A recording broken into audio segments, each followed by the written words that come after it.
Hai, ketemu lagi dengan saya Dani.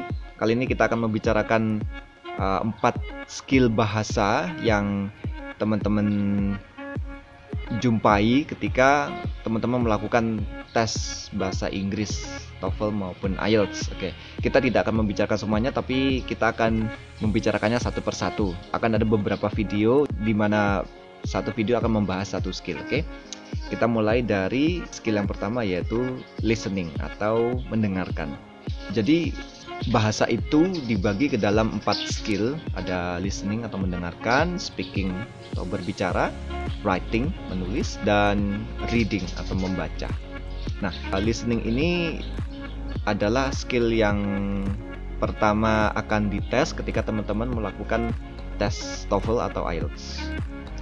Kalau UKBI, yaitu ujian kemampuan berbahasa Indonesia, saya kurang tahu karena saya belum pernah mencobanya. Yang saya tahu ketika teman-teman melakukan tes IELTS atau TOEFL yang PBT ya, itu pertama kali yang teman-teman akan hadapi adalah tes listening. Sebelum kita berbicara ke tes listening, saya ingin mengajak teman-teman untuk berefleksi diri. Sebenarnya ini terkait dengan video saya yang lain. Jadi ada waktu itu saya membahas tentang pemerolehan bahasa secara umum.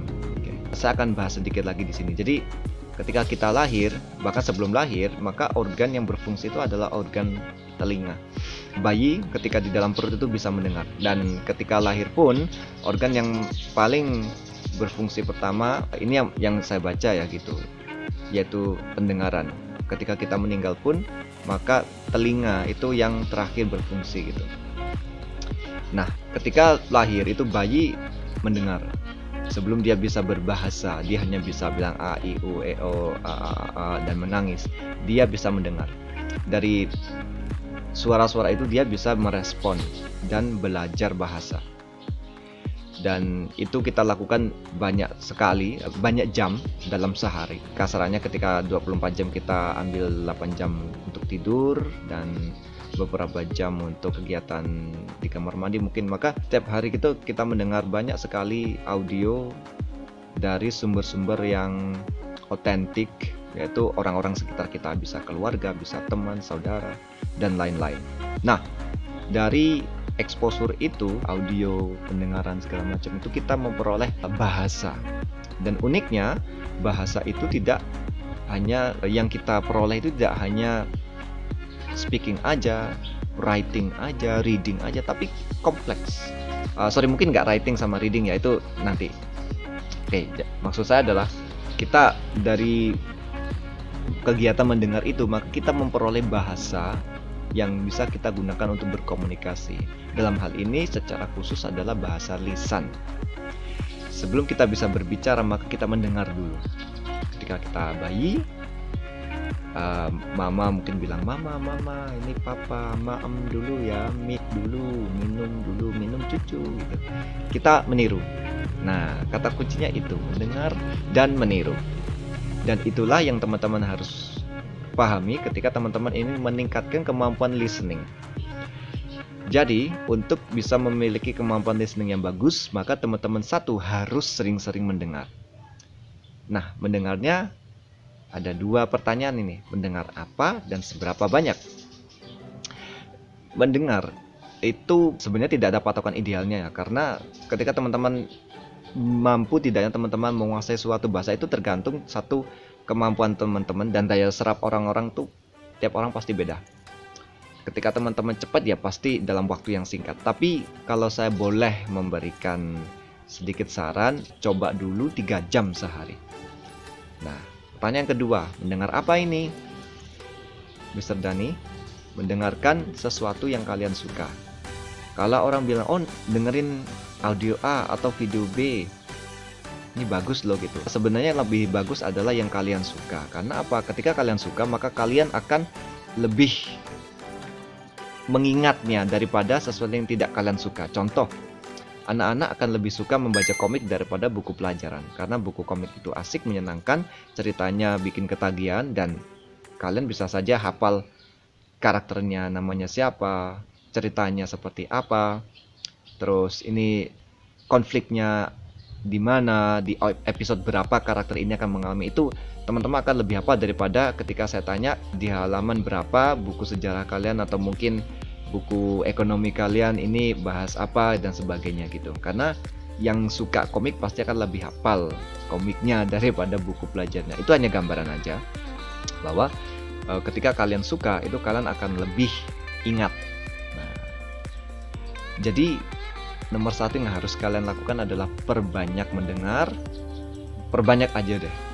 Audio itu bisa lagu, satu lagu, bisa film, podcast. Ada yang menyarankan podcast. Podcast itu siaran, ya siaran gitu. Tentang apa aja, teman-teman bisa search di Google podcast, misalkan podcast tentang memasak, berarti ya orang siaran tentang memasak, audio saja. Atau mungkin teman-teman bisa mendengarkan video-video YouTube, kan banyak nih, tentang apa aja. Kalau kalian misalkan suka game, ya cari aja video tentang game.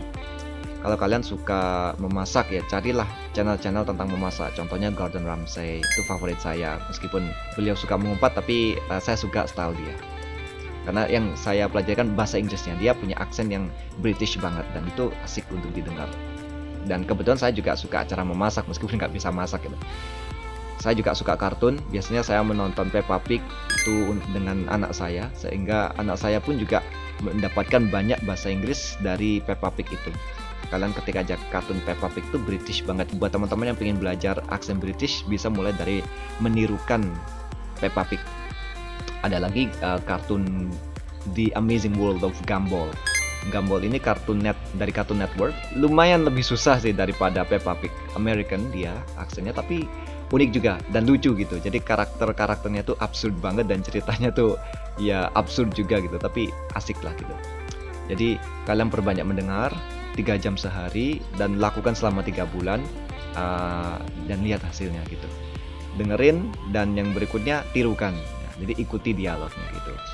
Kalau teman-teman pernah lihat ada satu YouTuber yang sempat viral beberapa waktu lalu, namanya SkiddyFab.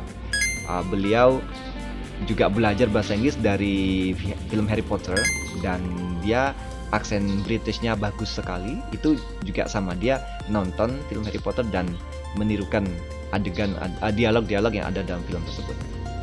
Jadi yang pertama perbanyak mendengar, yang kedua dengarkan apa yang kalian suka. Kembali lagi ya, untuk durasi sebenarnya nggak ada patokan, tapi kalau saya bisa saran nih 3 jam selama 3 bulan, coba aslinya. Kalau mau ditambah silakan, kalau dikurangi kayaknya jangan deh, karena sebenarnya kan berbanding lurus itu. Semakin banyak teman-teman mendengar, maka semakin banyak perbendaharaan kosakata, grammar, pronunciation dan sebagainya. Oke, itu dulu. Kita nggak ngomongin ke listening IELTS dan TOEFL itu nanti. Istilahnya kalau teman-teman masih ingat di video saya yang lain, bahwa IELTS dan TOEFL itu seperti layaknya tes ujian SIM. Ketika teman-teman ingin ngambil ujian SIM, pastikan teman-teman bisa nyetir dulu. Ketika teman-teman bisa nyetir, tinggal belajar trik-trik ujian SIM. Sama, ketika teman-teman ingin menguasai dalam hal ini ya, listening IELTS dan TOEFL, sebelum mengarah ke trik-trik mengerjakan soal-soal IELTS dan TOEFL, pastikan teman-teman sering mendengarkan audio-audio bahasa Inggris agar telinga kita terbiasa. Telinga teman-teman terbiasa dengan percakapan orang-orang yang berbahasa Inggris, dengan berbagai macam aksen, dengan berbagai macam expression ya, atau kita bilang ujaran-ujaran atau mungkin idiom yang sering dipakai para penutur asli dalam berbahasa Inggris. Sekian dulu, sampai jumpa di video yang lain. Saya Dani Prima Putra, see you, bye-bye.